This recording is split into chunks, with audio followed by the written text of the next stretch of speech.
வணக்கம் நண்பர்களே. நம்ம டிஸ்க்ளைமர் எடுத்துக்கிறோம். நம்ம செபி ரிஜிஸ்டர் அட்வைசரோ ஆர்ஐஓ கிடையாது. நம்ம இங்க பேசக்கூடியது எல்லாமே தகவலா மாத்திரமே பார்க்கப்பட வேண்டும். இது யாருக்கும் முதலீடு சம்பந்தமாகவோ, பங்குகளை வாங்கவோ, விற்கவோ நம்ம எந்த ஆலோசனையும் கொடுக்கப்படல. எல்லா தொழிலும் ரிஸ்க் இருக்கும். ரிஸ்க் புரிஞ்சுட்டு எச்சரிக்கையோட தொழில் செய்யும்போது எல்லாமே நல்லா இருக்கும். நம்மள ஆதரிக்கிற அனைத்து நல்ல உள்ளங்களுக்கும் நன்றி. வளமுடன் வாழ்க.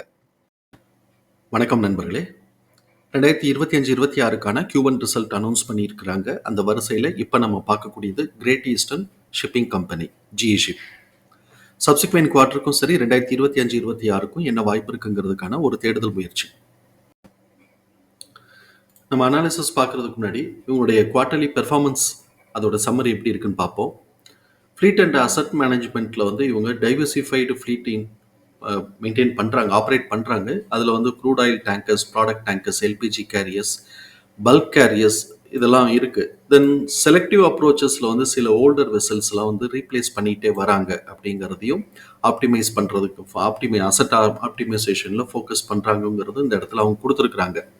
மார்க்கெட் கண்டிஷன் எப்படி இருக்குன்னு பார்க்கும்போது இயர் ஆன் இயர் கம்பேர் பண்ணும்போது ஓரளவுக்கு கொஞ்சம் ஸ்டேபிளாக இருக்குது. கொஞ்சம் இந்த ரேட்டு ஸ்பாட் ரேட்லாம் வந்து கொஞ்சம் ஒரு இதமாக இருக்குது அப்படின்னு அவங்க சொல்கிறாங்க. பட் இன்னும் அது க்ரோத்துக்காக வரல.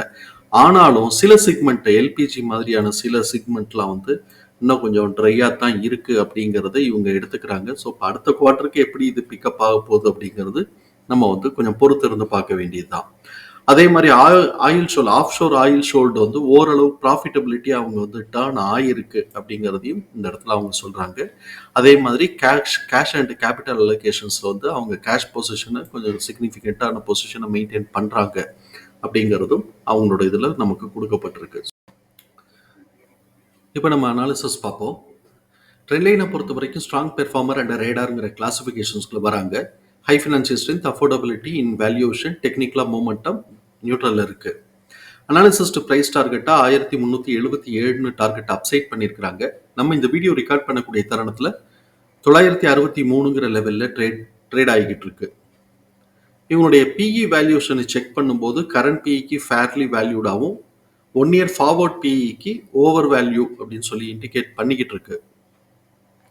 இவங்களுடைய ஃபண்டமெண்டல் கீ மெட்ரிக்ஸை பார்க்கும்போது high level of liquidity position maintain பண்ணுறாங்க. Moderately high rate of return எடுக்கிறாங்க. டெப்ட் டு ஈக்விட்டி வித் இந்த தியரட்டிக்கல் லிமிட்ல இருக்கு. பிஇ அண்ட் பிபிஐ பொறுத்த வரைக்கும் சப்சிக்வெண்ட்டாக க்ரோத்துக்கான ஆப்பர்ச்சுனிட்டி இருக்குங்கிறது நம்மளுடைய பார்வை. பீட்டா ஸ்கோர் 0.91 அப்படிங்கிறதுனால ஆவரேஜ் வாலட்டாலிட்டிங்கிறதையும் நம்ம புரிதலுக்குள்ள எடுத்துக்கிறோம். ட்ரெண்ட் லைனில் பார்ட்டிசிபேட் பண்ணக்கூடிய அனாலிசிஸ்டுடைய ஃபோர்காஸ்ட் எப்படி இருக்குன்னு பார்க்கும்போது ரெவென்யூ ஃபோர்காஸ்ட் ஆனுவலைஸ்டாக நம்ம பார்க்கும்போது கிட்டத்தட்ட நமக்கு வந்து ஒரு 5% கிட்டக்க ரெவென்யூ வந்து ட்ராப் ஆகிறதுக்கான வாய்ப்பு இருக்குங்கிற மாதிரி எதிர்பார்க்குறாங்க. எப்படி இருக்குங்கிறத நம்ம பார்க்கலாம். அதே இது இபிஎஸ் உடைய ஃபோர்காஸ்ட் ஆனுவலைஸ்டாக பார்க்கும்போது கிட்டத்தட்ட 27% ட்ராப் ஆகிறதுக்கு, ரெடியூஸ் ஆகிறதுக்கான வாய்ப்பு இருக்குது அப்படின்னு சொல்லி எதிர்பார்க்குறாங்க.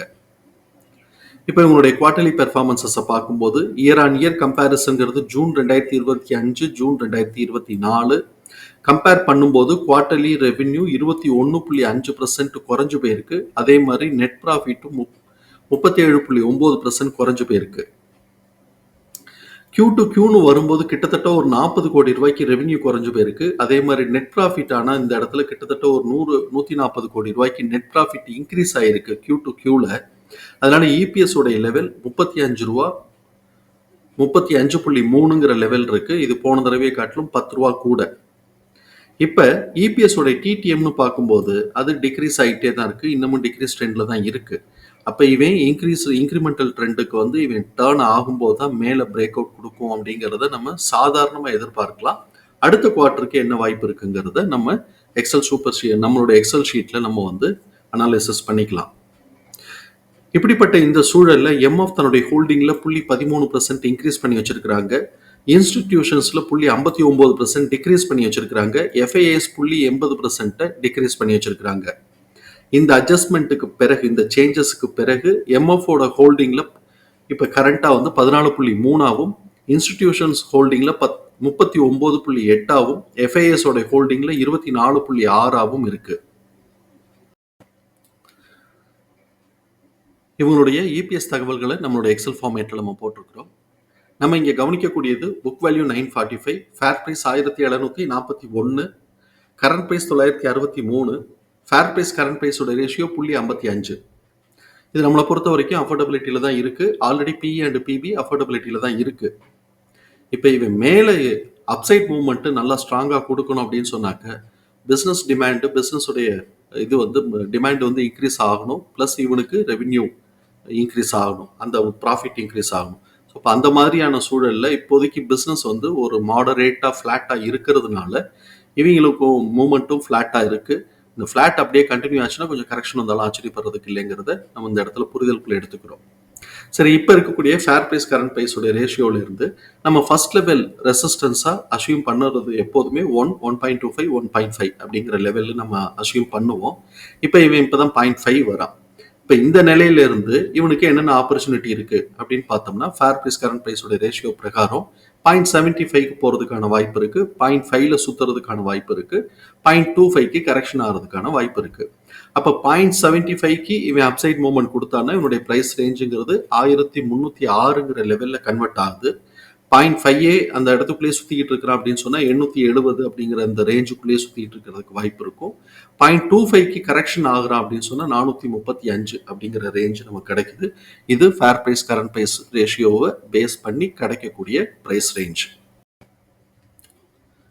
இவனுடைய இபிஎஸ் உடைய டிடிஎத்தை நம்ம அனலைஸ் பண்ணுவோம்.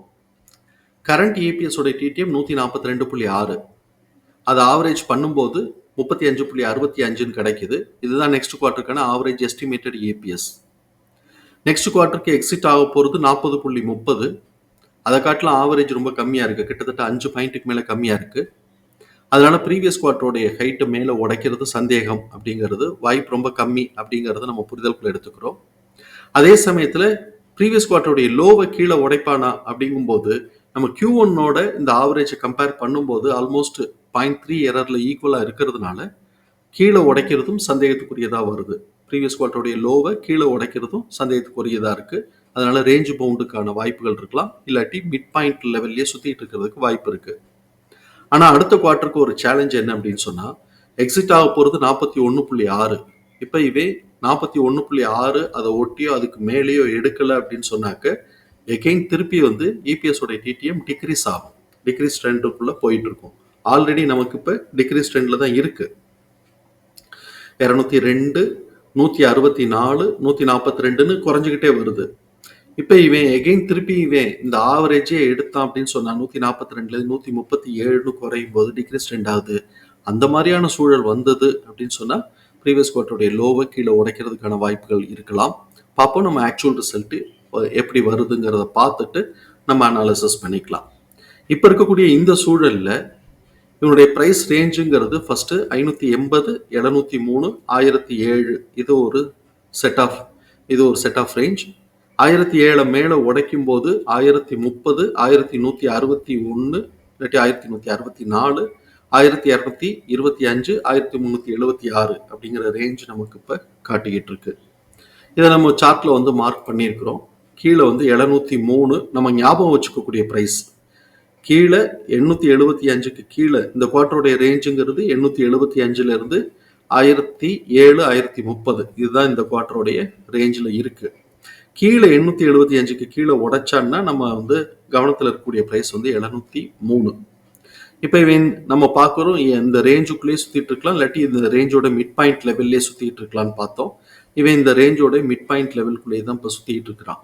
மேலே உடைச்சு 1030 மேலே உடைச்சு போகிறான் அப்படின்னு சொன்னால் நம்ம கவனத்தில் இருக்கக்கூடிய ப்ரைஸ் 1164 இருந்து 1225.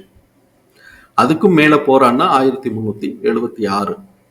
சரி, இப்போ இந்த இடத்துல வந்து பார்த்தோம்னா இது ஒரு நேரோவாக இருக்குது. இது 1164, 1225 நேரோவாக இருக்குது. இந்த நேரோவை உடைச்சு மேலே போகிறான் அப்படின்னு சொன்னால் கொஞ்சம் நல்ல புஷ்அப் கிடைக்கிறதுக்கு வாய்ப்பு இருக்குது. சரி, இப்போ அடுத்தாப்புல ஃபிபினாசி நம்ம அனலைஸ் பண்ணுவோம். நான் இப்போ வந்து 1 day டைம் ஃப்ரேம் தான் வச்சுருக்கிறேன். அதை நம்ம வந்து ஃபிபினாசி பார்க்கும்போது இவன் இப்போ என்ன பண்ணிட்டு இருக்கிறேன்னா 0.23 உடைச்சு 0.38 கூட போகலை, டச் பண்ணலை. அப்போ இவன் அந்த 0.23க்குள்ளேயே சுற்றிக்கிட்டு இருக்கிறான். சப்போஸ் இவன் மேலே போகிறான் அப்படின்னு சொன்னால் நம்ம கவனத்தில் இருக்கக்கூடியது 0.5 அப்புறம் 0.618. இதை உடைச்சு ஒரு புல் பேக் வச்சான்னா தான் நமக்கு சப்சிக்வெண்ட்டாக மேலே போகிறாங்கிறது உறுதி. இல்லாட்டி பல நேரங்களில் டவுன் ட்ரெண்டில் வரும்போது ஒரு சின்ன கரெக்ஷன் எடுத்துட்டு 0.5, 0.618 வரைக்கும் க்ரோத்தை காமிச்சுட்டு அங்கேருந்து திருப்பி கீழே விழுந்தாங்கன்னாக்க இதோட 0.5 கிட்டக்க விழுவாங்க. இந்த டிஸ்டன்ஸுக்கான 0.5 கிட்டக்க குறையிறதுக்கு வாய்ப்பு இருக்கும். ஸோ இப்போ இவன் வந்து 0.236 தான் சுற்றிட்டு இருக்கிறான். மேலே போனாலும் நம்ம உஷாராக இருக்கக்கூடிய ப்ரைஸ் ரேஞ்சுங்கிறது 0.5 அண்டு 0.618. இந்த 0.5 1169ன்னு வருது. நம்மளுடைய கால்குலேஷனில் 1164ன்னு வருது. நம்ம வந்து ஃபிபனாசி கால்குலேஷன்ல இல்லை, நம்மளுடைய ஃபார்முலாவில். அதே சமயத்தில் 0.618ங்கிறது 1258ன்னு வருது. நம்மளோட கால்குலேஷன், நம்மளுடைய ஃபார்முலாவில் நமக்கு கிடைக்கக்கூடிய ப்ரைஸ் ரேஞ்சுங்கிறது 1225. ஸோ இப்போ இந்த ப்ரைஸ் ரேஞ்சில் கொஞ்சம் கவனமாக இருக்கணும். இதோட மேலே ஏறுனா ஓகே, இல்லைனாக்க கொஞ்சம் பெரிய லெவலில் கரெக்ஷன் வந்தாலும் ஆச்சரியப்படுறதுக்கு இல்லைங்கிறத புரிதலுக்குள்ள எடுத்துக்கிறோம். தகவல் பயனுள்ளதாக இருக்கும் நம்புகிறோம். தகவல் பயனுள்ளதாக இருந்ததுன்னா சங்கருக்கு ரொம்ப சந்தோஷம். நம்மளை ஆதரிக்கிற அனைத்து நல்ல உள்ளங்களுக்கும் நன்றி. வளமுடன் வாழ்க. நன்றி நண்பர்களே.